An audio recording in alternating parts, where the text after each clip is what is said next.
American president Donald Trump அவர் இன்ஃப்ளூயன்ஸை use பண்ணி ஒரு red கார்டை ரிவர்ஸ் பண்ணிட்டாருன்னு சொன்னால் நம்ப முடியுதா? யுஎஸ்ஏவோட ஸ்டார் ஸ்ட்ரைக்கர் பேலகனுக்கு வந்து பாஸ்னியாக்கு அகைன்ஸ்டான மேட்ச்சில் ஒரு ரெட் கார்டு கொடுத்துருந்தாங்க. அது ஒரு கான்ட்ரவர்ஷியலான ரெட் கார்டு அப்படின்னு தான் சொல்லணும். அதை பார்க்கும்போது இவர் வேணும்ட்டே பண்ண மாதிரி இல்லையே அப்படின்ற மாதிரி தான் இருக்கும்.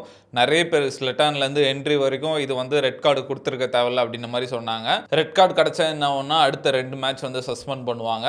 அதனால வந்து இவர் நெக்ஸ்ட் மேட்ச் ஆட முடியாமல் இருந்தது. இந்த நேரத்தில் தான் தலைவன் ட்ரம்ப் என்ட்ரி கொடுக்குறாரு. இப்போ ஃபீஃபாவும் வந்து அந்த ரெட் கார்டை ரிவர்ஸ் பண்ணிட்டாங்க. ஃபீஃபா டிசிப்ளினரி கோட் ஆர்டிகல் 27 படி நம்ம அந்த சஸ்பென்ஷனை வந்து தள்ளி போட முடியும்.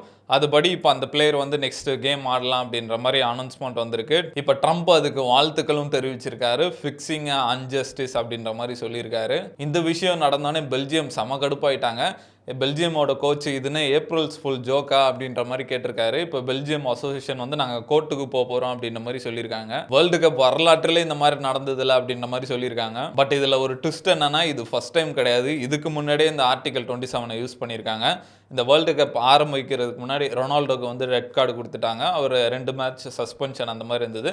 அவரால் ஓப்பனிங் கேம் ஆட முடியாமல் இருந்தது. இந்த ஆர்டிகல் 27 யூஸ் பண்ணி அந்த சஸ்பென்ஷனை தள்ளி போட்டிருக்காங்க. இது வந்து செகண்ட் டைம் அப்படின்னு தான் சொல்லணும். இதை பற்றி நீங்கள் என்ன நினைக்கிறீங்க? ரெட் கார்டை ரிவர்ஸ் பண்ணது கரெக்டான டெசிஷன் தானே, இல்லை இதுக்கு பின்னாடி பொலிட்டிக்கல் ப்ரெஷர் இருக்குமா? உங்களோட கருத்து என்னன்ட்டு கமெண்ட்டில் சொல்லுங்கள்.